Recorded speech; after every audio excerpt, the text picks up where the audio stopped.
it is probably the greatest impact invention in the history of the world. Companies and people that don't use AI in the future, let's say in the next 12 to 18 months, you will be replaced by people who do. At some point, OpenAI goes public, and I think they're the next $1 trillion company. In fact, they may become the world's biggest company, number one. Number two is standards. Like ultimately, at the end of the day, AI and using tools like ChatGPT are going to do the one thing money can't do, which is buy time. So the 4 key takeaways, Nick, are going to be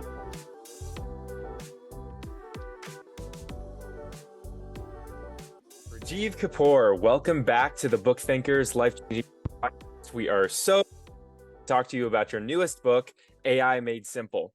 Now, before we get into the concepts from your book, I would love to back up and ask how a first-generation Indian American in SoCal ended up living in Sioux, Iowa. Well, that's a long story. We're going to be here for half an hour, but look, so it's actually a pretty good lesson, I think. I talk a little bit about it in the first book. When I graduated, when I did my undergrad, I was looking for internships, and I got an internship working for a company that had an office in Paris and had an office and I went there, did a pretty good job. Then they asked me to go to Sydney, Australia, and help set up a little bit of an office there. And I was 21, 22 years old, or whatever, however old I was. Came back, did that whole thing. I was gone for 3 months in Paris, gone for a couple of months in Sydney, came back to LA, was born and raised in LA. And the company was struggling a little bit in terms of what they did on the technology side, because what they did, the computer vendors were starting to integrate their technology directly in, so they didn't need them anymore, right? And so my mentor there said, hey, there's this company in North Sioux City, South Dakota called Gateway 2000. Now, you guys are too young to know what the hell Gateway 2000 is or was, but it was a computer company that competed with Dell in a big way. And so in fact, they kicked Dell's ass for quite a long time. Dell eventually went out, but ultimately the company was based in North Sioux City, South Dakota. There was no place to live in North Sioux City, South Dakota, so you had to live on the Iowa side of the border, and it was like a 10-minute drive across. And so, my advice to young people all the time is, go to the job. Go to the job and pay your dues. And that's what I did. I went to the job. I paid my dues for 2 years, got recruited to Dell. And then 6 months into my job at Dell, I met Michael, and I became one of his first executive assistants, and the rest is history. And I think part of the reason why I'm now the CEO of my third company is because I actually took that step to go to the job and take that risk and go out and pay my dues. I'll let you go in a minute. I'll let you go in a minute, Nick. But thank you for paraphrasing it and everything, because I think that story was super important, because I wanted to kind of give our listeners a glimpse of how you first got into technology, which I think is so cool. And Nick, if you can ask your question that you had. Yeah, well, I was going to say, for any Book Thinkers podcast followers that are dedicated and listening for a while, you know that Rajeev's been on the show before. And I know in your first book, Rajeev, that you talked a little bit about how AI was going to come in and disrupt business, and that from a leadership perspective, we need to start to pay attention to these types of things. And it's a little, using one of your words, prophetic, because here we are 2 years later, and ChatGPT and Bard and everything else has taken over the world. And now every single business owner on the planet is scrambling to understand how they can implement this technology into their businesses, which is, of course, why you've written this book. So do you want to talk a little bit about some of the early clues that you saw maybe, and what's led up to today? Yeah, so in the first book, in Chase Greatness, I coined this phrase, enlightened leadership, right? And it's enlightened leadership for the next generation of disruption. And if you think back, the seeds were always there. Maybe not ChatGPT seeds, but all the other seeds were there, right? Machine learning seeds were there. I had done a lot of work with machine learning. All the predictive analytics pieces were there. The growth in data was there. The need to have better processes internally was there. IoT, right? Internet of Things. The connecting of your Google Nest devices to your iPhone, or your Ring doorbell to your iPhone. That is AI, right? That's there. Netflix, Spotify, Amazon, all using AI. Hey, Nick, hey, Luke, you like this book? We recommend this book. You watch this show? We recommend this show. That's all using AI. Spotify saying, hey, Rajeev, you like YouTube, so we've made a custom playlist just for you around YouTube. That's all AI. So we have a Tesla, and we have the full self-driving feature on the Tesla. And that thing always, and if I'm driving it by myself, it's always trying to put me in the carpool lane, but I can't go in the carpool lane because I'm one person. So I break the full surface driving option. And I said, wait a minute, why'd you stop it? And I said, dude, you're trying to put me in the carpool lane, and I'm one person, right? So I'm giving it real-time feedback. So all the breadcrumbs have been there for years, right? Predictive analytics, predictive technologies, it's been there. That's been around in demand forecasting and planning for some time, right? And so you just needed to find a natural evolution. I had no idea ChatGPT was there when I wrote the book, but I did know that AI was going to have a big impact. Robotics, right?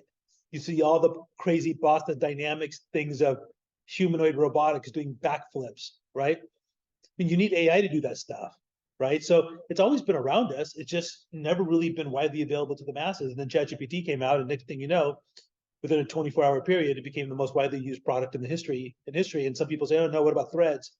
Look, Threads is fine, but no one uses it anymore. So I still give the crown to ChatGPT. Now, I'm curious, you mentioned your Tesla. So Elon Musk, he's been quoted a couple times that I've seen about like kind of the dangers of AI, and a lot of people are scared by it. I think he said something like, and I'm going to butcher this a little bit, but there's some chance above zero that AI will kill us all. So what do you say to people that are really worried about this technology taking over our world and taking our jobs and everything else? Well, I mean, on the killing front, as long as you're nice to ChatGPT and you're saying please and thank you, it's going to remember you, and it'll be nice to you when the Terminator robots come for you. I think you'll be all right. But We look, I should mean, do the same to your book. Thank you. Appreciate you.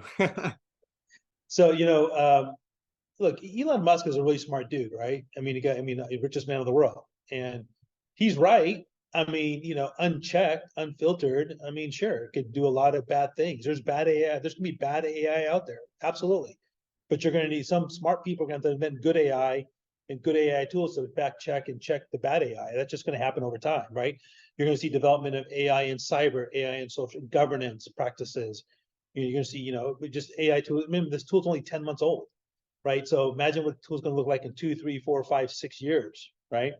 So there's going to be challenges, but when Elon Musk says, "Oh, we have to slow down development," he's not doing that because he's altruistic and he's here to think about all of our lives. He's doing it because he's behind the 8 ball and he wants to catch up.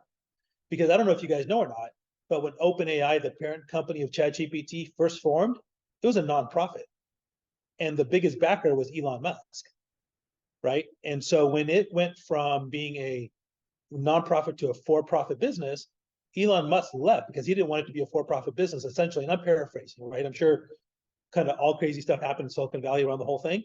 But then Microsoft stepped in. And so now Microsoft owns 49% of OpenAI, right? And so look, all these billionaires, all these people, they have all this money, they want to do all these things. They're not going to let AI destroy the world because they earn all this money, they want to spend the money. So yeah, is there a chance? Sure.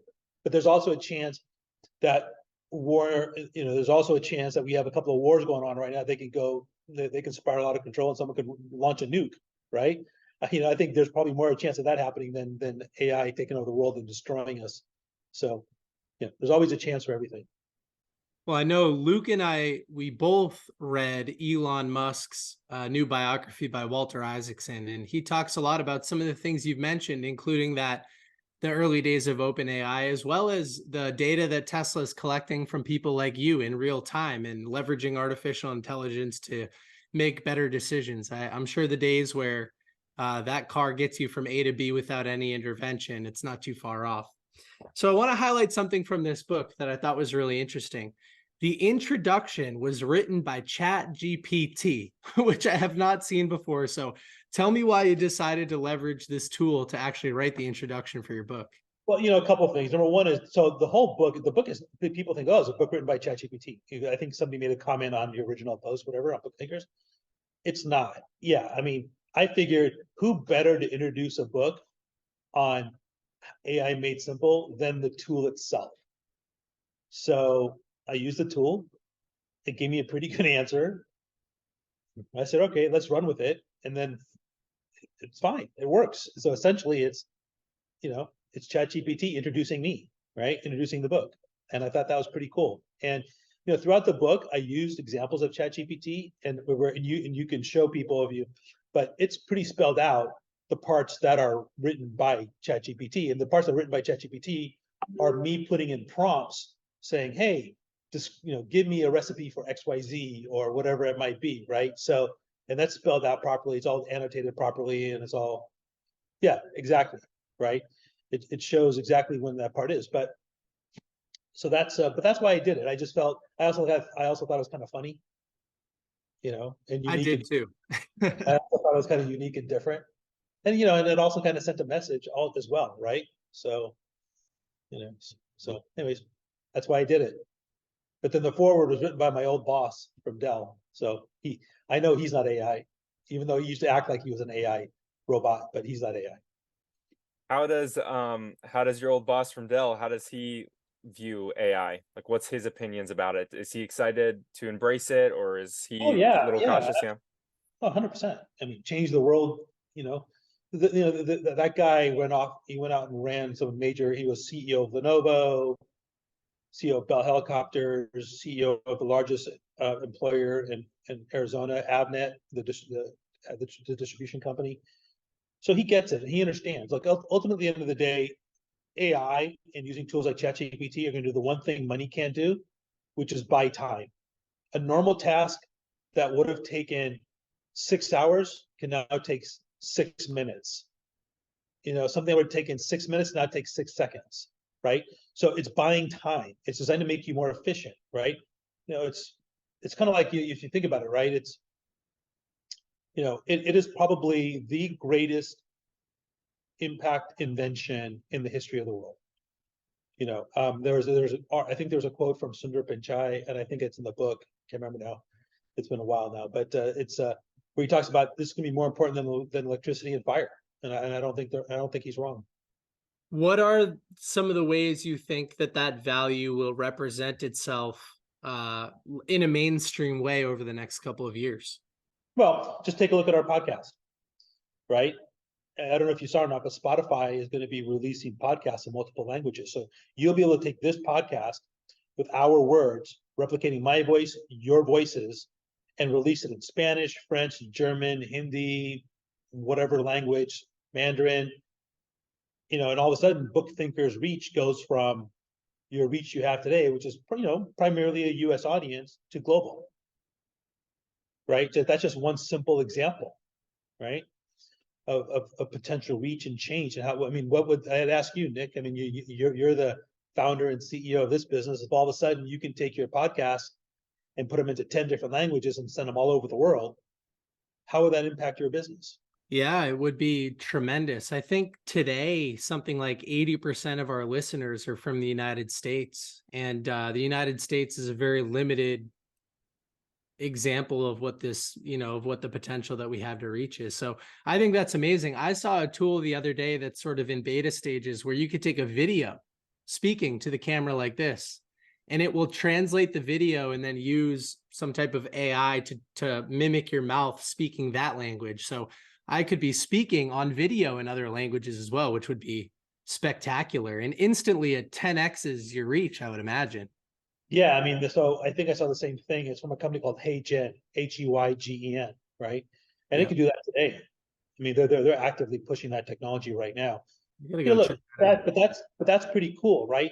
But the bad news, right, Nick, is that someone can take your voice and your image, replicate it in 3 seconds, and record a video of you saying the N word and blah blah blah and whatever, and post that on YouTube. Nothing you can do to stop it.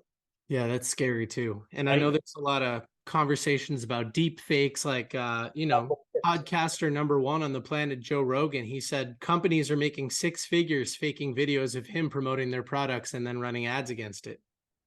Yeah, they are. In your opinion, is there anything that we can do to mitigate that risk of people copying us as humans and putting us out there as AI? Because like Nick, he has quite a bit of leverage, I'd say, at this point, especially on social media. And theoretically, somebody could start another account, they could mimic his voice and try to grow a business based off of his likeness. So what is your thoughts around that? Look, I mean, you're gonna have to just do everything you can to protect yourself legally with all your content, your trademarks, your copyrights. Just make sure you dot all your I's and cross your T's there. Make sure you own your domain names. Obviously, lukegifford.com if you don't, whatever, right? Or, and so it could be Nick, it could be Chandler, it could be whomever, right? Just try to own your domain name, try to own your social media handles, maybe, put a stake in the ground, right? And so they just set up Google alerts for your name, right? It's a good actionable tip. I haven't done that yet. Set up a Google alert for your name. Oh, what's this? And then Nick is talking in, you know, and Nick is at a pro MAGA rally or whatever. What's going on? So it's, so you want to just make sure you find ways. I mean, right now, those are really the best things you can do. You're going to be a little bit on the defensive, but look, I think number one, here's the thing. At some point, OpenAI goes public, and I think they're the next $1 trillion company. In fact, they may become the world's biggest company. Number one. Number two is there's going to be the companies that figure out the right level of AI data security, how to deal with deep fakes, real, unreal, real live, like, fact checking all the, like every video goes on YouTube should run through some sort of AI deepfake detection at some point in the future, right? And Google's got technology. I'm sure they could figure out how to do it, right? And so whether it's on Twitter, X, or Facebook, or Instagram, whatever, right?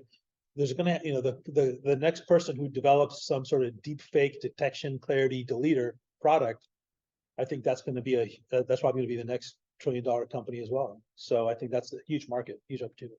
Well, maybe for your Book Thinkers review that's coming out tomorrow, if I have time later, I can see if I could run it through HeyGen and do it in multiple languages or something. That would be fun. Yeah. I know that you do quite a bit of speaking on this topic. So we've covered some of the potential consequences of AI and how it might negatively impact business. But like you just highlighted, there's a lot of opportunity. And I know that as a member of YPO and some of the speaking that you're doing today, you're helping business owners become more aware of how they can leverage this technology in a positive way. So what are some of the things that you're speaking about today? I mean, are you open to getting hired by somebody in the audience who wants to learn more about integrating AI? Yeah, absolutely. That's a great question. Thank you. So yeah, I do a lot of talks to companies, not necessarily YPO companies, YPO companies, Visage companies, EO companies, whatever, chief, but companies by chief. It doesn't have to be, you don't have to be part of an organization to hire me. But I've done since the middle of September through the end of the year, I would have booked 18 companies. I would have done 5 YPO chapters. And for those of you who don't know, YPO is a global organization of young presidents. I'm not young anymore, but I joined it when I was younger. And so, it's, I would have talked to 5 chapters and, 3 smaller groups as well. So, I am starting to charge. I mean, originally I was kind of doing them for free, but now it takes up a lot of time. I'm starting to charge for it a little bit. And I've got 2 big keynotes coming up. I actually have one keynote on Thursday, and I have one on November 14th in Orlando. So I'm excited about that one in front of 1,400 people, all a bunch of computer nerds like myself. But yeah, I mean, if somebody's interested and they want somebody for as a keynote speaker to come and talk about AI, or do an audience Q&A, or do a fireside chat, or come and speak to their company, whether it's virtually or in person, happy to do it. And they can just send an email to requestrajeev@gmail.com. So that's RAJEEV. I'm sure you guys can put that in the show notes, but requestrajeev@gmail.com, and happy to do what I can to help. I will make mention to everybody in the Book Thinkers audience that as a business, we are going to sit down with Rajeev sometime soon and do a deep dive. I think it's a 2-hour session, Rajeev, on how we could start to leverage AI. Because here's the thing, and I'll be a little vulnerable. I don't want to get left behind. I know it's a competitive advantage for us to be leveraging these tools, and I know today we're not. So it's leveraging somebody like you to get more out of our existing business and grow faster, but also just stay competitive. That's kind of what I'm worried about right now. So yeah, so the 4 key takeaways, Nick, are going to be curious, not judgmental. So for you Ted Lasso fans, that's the main quote from Ted Lasso, right? Such a great show. At the darts scene, right? When he's doing the darts. And so, but that's correct here. Be curious. Don't be judgmental on the tools. Use the tools. You want to F around and find out. This is the best time to F around and find out with these tools, number 1. Number 2 is don't worry about the word artificial. Focus on the word augmenting, enhancing, enhancing intelligence, augmenting intelligence. The way the calculator augmented and enhanced our math skills, think of these tools now enhancing our overall skills across all aspects of our life. Third thing to remember is if you're the CEO and the owner of a company, most companies fail not because they do the wrong thing, they fail because they did the right thing for too long. And that leads me to my fourth point, which is kind of to your piece, which is companies and people that don't use AI in the future, let's say the next 12 to 18 months, you will be replaced by people who do. Period. There's no ifs, ands, or buts about it. I can't guarantee that AI is not going to take over the world, but I can guarantee that if you don't figure out, you guys at Book Thinkers or any other company listening, or anybody listening, if you don't figure out how to start using AI in your business, by the way, you don't have to be experts overnight. I just want to do small things. Maybe it's writing your Instagram post. Maybe it's writing a press release. Maybe it's writing a job post in ChatGPT. Maybe it's writing a tweet. Have ChatGPT write you a tweet. Maybe it's coming up with a list of keywords for your website. Whatever it might be, something small. Just start small. Start using the tool, and it doesn't have to just be for business. Maybe you want to learn how to play the piano or play the keyboard. Ask ChatGPT to give you a plan, right? Maybe you want to figure out how to. Maybe you want to go on a vacation or a trip, and you want to do a 7-day family vacation to the Galapagos. You have ChatGPT give you the plan and the itinerary, right? So that's kind of where we are. And I think if you start using it, you'll be fine. What are some of the practical ways companies can start integrating AI into their businesses today? Look, I think it depends company to company, right? I think you've got situations where you have people who are just maybe wanted to write simple marketing copy, newsletters, some sales material, emails. Fine, write a job description for a job post, right? Create social media posts for me. I mean, it's simple stuff, right? Before you get into the advanced world of, hey, I need you to do brainstorm with me and help me come up with a new game-changing product, right? So I think there's a whole slew of things you can do, but just start small and use it for simple stuff. Play around with it. Just start playing around with the tool. Just start playing.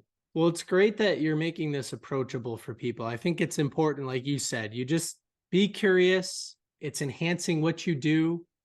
There is a little bit of a risk, which you said. I think it's kind of the mic drop moment today, which is that AI is not going to come in and completely replace everything, but it will replace your job if you don't pay attention to it. It will replace some of the tasks that you're doing. So get curious, like play around with these things. That's sort of the take home today. Yep, 100%. So for our listeners that are like, okay, yeah, this all sounds well and good. AI's here, everyone's talking about it. I get it, but it's just a fad. What do you say to those people that have that attitude towards AI? Because I have a lot of friends. I mean, I really like AI and I think it's an amazing technology and I'm talking about it all the time. I know very little about it. I'm learning more. And I get that pushback a lot, like, oh, it's just a fad. It's not really anything. It's just the internet. So what do you say to those people that are taking that approach to AI? What do you think people used to say when Amazon first launched? Who's going to buy a book online? It's just drop. Oh, Dell computer. Who's going to mail order a computer for themselves? I mean, those people can very well look at this as a fad, but they're the ones who are going to be calling you in a year saying, what do I do? I just lost my job. So was the iPhone when it first launched, what can you do with this thing? There were no apps for it, very few. Well, now look at it, right? I mean, I can run my entire company on this thing. I do. In fact, I have done everything. I've done everything on this phone except run my board meetings on it. Everything else I've done on it. So, if Henry Ford asked his customers what they wanted when he invented the car, they would have told him they wanted faster horses, right? So, I love that answer, and that's often what I'm saying to my friends too. But I don't have the authority that you have to talk about it. But now I about social media, right? oh, privacy, oh, what is this Facebook thing? Well, even though we had MySpace before, right? Oh, Facebook, okay. Oh, what? Snapchat, Twitter, Snapchat, Twitter. Oh, why did Snapchat do this? Oh, because it's private messages and they disappear, blah, blah, blah. Everybody thought that social media was going to be somewhat of a fad, right? Oh, it's privacy. I don't want to show my information. People are going to know everything about me. Yeah, older generations think that way, but the younger generations coming up didn't think that way, right? The younger generations that drove the adoption of social media. Social media was a bottoms-up phenomenon. AI implementation is going to be a top-down phenomenon. It's going to have to come from the CEO level. Yeah, I think you make a great point there with the younger generation. It's interesting because my kids, I have a 7-year-old, 5-year-old, and 2-year-old, and my son, he knows ChatGPT already because I use it quite often, and he'll come up with some fun story, and he's like, "Hey, Dad, can you put it into ChatGPT and make it like more into a book or something like that?" And it's always a lot of fun. So I think he just embraces it, and it's going to be very normal for him. So I'm curious, you have 2 sons, right? 2 boys, yeah. 2 boys. What are you teaching them, and how are you talking about AI with them? Are you trying to encourage them to get jobs in the technology world, or what is your conversations with them? Yeah, look, my older son's going to be going into investment banking, so he's kind of already set. My younger son is doing business technology and innovation as a major, right? And so, but they know how to use ChatGPT, and they've been using some of the tools already. I remember the day that ChatGPT launched, I called my youngest son, who was in Miami at the time. Well, he still is in Miami. He's going to University of Miami. I said, "Have you heard of this?" He goes, "Oh yeah, Dad, everybody's using it." And that was like 3 hours after the tool was announced. And then I called my older son. I go, "Using it?" "Oh yeah, Dad, I'm in the library. Everybody's using it," right? So it already gone, spread like a virus all around, the universities, right? We were like wildfires. So, it's definitely a pretty awesome development. So the younger generation is embracing it. Look, if you think of it this way, right? If you're an influencer and you can put out, I don't know, 4 posts a day using ChatGPT and Canva and these plugins that go along with it, you can put out 12 posts a day. Yeah, it's very true. Yeah. I was curious what your take is on this. This is out of left field, but I was listening to a conversation this morning where a guest on a podcast was talking about how I think it was the 1850s, whale oil got replaced by petroleum. And it was the number one sort of like most sacred resource on the planet. And overnight, the whaling industry got shut down and it was no longer relevant. And then you think about resources like, horses in New York City. You mentioned Henry Ford. In the early 1900s, everybody had a horse.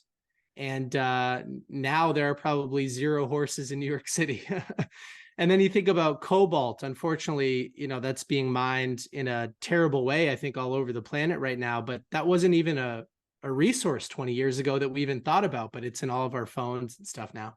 So what resources do you think will become obsolete? Have you thought anything about that? Like what resources will become obsolete over the next 10, 20, 30 years? I have, and I don't know if it's necessarily resources as opposed to potentially industries. Mm. Right? So, I think about the legal profession. I think you're probably going to enter a time when you may not need as many paralegals anymore because ChatGPT and AI legal tools will become your paralegal. Right? So I don't think you're ever going to see a world where it's 100% gone, but if you're a large law firm and you have 50 paralegals, you might only need 5. If you look at the strike that just happened in Hollywood, it was all over a lot. The big issue was AI. Now they're fine for the next 3 years. The actor strike is still going on. Why is the actor strike going on? Because of image, right? They don't, because they can scan all 3 of our faces and put us in any movie, never pay us a dime, right? So I think you're going to see over time whole industries get impacted and changed. I think so too. That's what I think. I think if AI were to really work and be a home run, I think you're going to see massive change to the healthcare industry. Creativity is going to explode. Fighting climate change with AI is going to be important. I think, and I'm one of those people who think that Google really effed up, and I don't know if you guys know or not, but Google wrote the paper that ChatGPT is based on.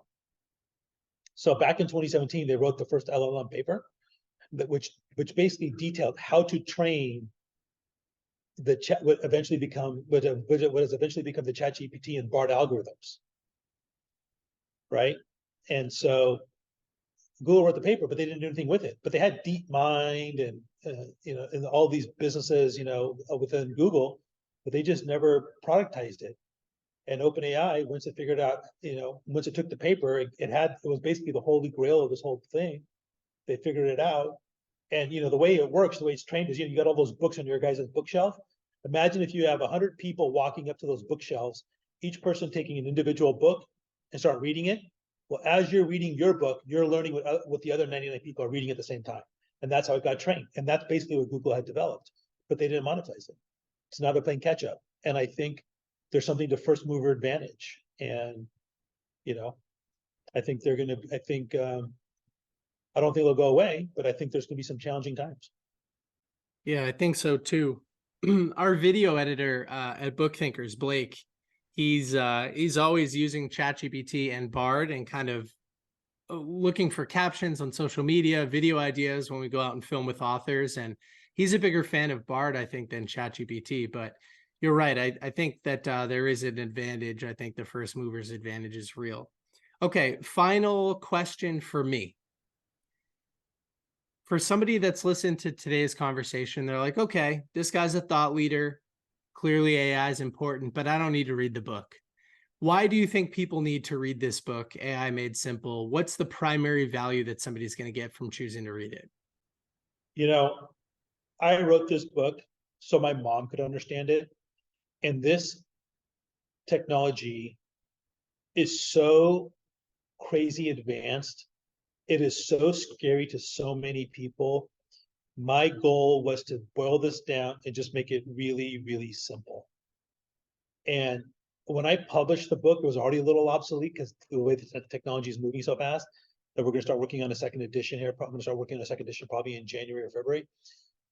But man, if you just want something easy to read, just that's non-threatening, that tells both sides of the story, because I talk about the challenges as well. I don't sugarcoat the challenges in the book. This is it. Just something simple. And that's the reason why it's called AI Made Simple. And it's really a beginner's guide. I mean, I couldn't call the book AI for Dummies for obvious reasons. So hence the title. And if you just want something simple to embrace and just start the process, it's an easy read. And there's plenty of examples in there for you to try. Yeah, well, I think that's so wise, and I'm so glad that you took the time to put this book out there, because even like the people that I know, even of my generation, my younger generation, like even these people are kind of scared of this technology. So I think it's gonna be really cool to start gifting this book out and showing people just the power of AI and what's available to them. So I definitely appreciate your time in writing this book. My final question, as long as Nick, you don't have anything else, you said that was your final question, I think, but I couldn't. Okay, all right. I was like, did I make that up? All right, so my final question that I like to ask all our guests is this: you pass away and all the courses, materials, books, coaching, whatever all the services that you have disappear, but you can leave the world with a single piece of advice. What would that be? Now, you guys got to warn me about this stuff ahead of time. So you have a really good, logical answer. Yeah, I'll tell you this, I think the meaning of life is to do everything you can to honor other people's dreams. Mm. And I think if you do that and you can leave a legacy that way, I think that then you've done a good job. That gave me goosebumps. I love that. All right, well, I Rajeev. think the other piece of advice is that the Celtics suck. Go Lakers. Yeah, well, good thing Luke's not in Boston. He doesn't care. You know what? I'll tell you what. I've just started wearing a pair of Jason Tatum's when I play basketball on Thursdays and Mondays, and they work well. I'm just saying, they work well. Well, you haven't put on the new LeBron special AI Nike shoes yet, so yeah, that's probably why I'm not dunking. I love it. Well, Rajeev, this conversation has been so much fun. I've loved getting to know you a little bit more. I was super excited to talk to you about all this cool stuff. AI is an incredible technology that we all should embrace. And your book is a great place to start with that. So for our listeners, where can they find out more about you and where can they find your book? Well, I mean, the book's available all over Amazon, right? And so I think that's probably the best place, whether it's the Kindle version or the paperback version, it's there. The book continues to do well. I checked the other day, it's still #1 in computer literacy.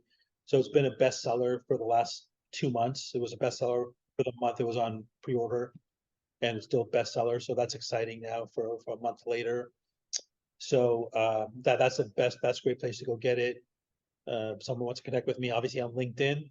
Unfortunately, Rajeev Kapur is like, Steve Smith in India. So you got to make sure you find the right Rajeev Kapur. So you want to find Rajeev Kapur, and with the pretty one, the pretty guy that looks like me, that's me, and CEO of 1105 Media, and you'll see it. And then Instagram. I'm not much of a Facebook guy anymore, and I'm not much of a Twitter guy anymore either. So, but I've been doing a little bit more on Instagram, and my Instagram handle is at the Rajeev Kapur. So yeah, I mean, people can find me. I'm around. Perfect. Well, thank you so much. Yep, you bet, guys. Appreciate it.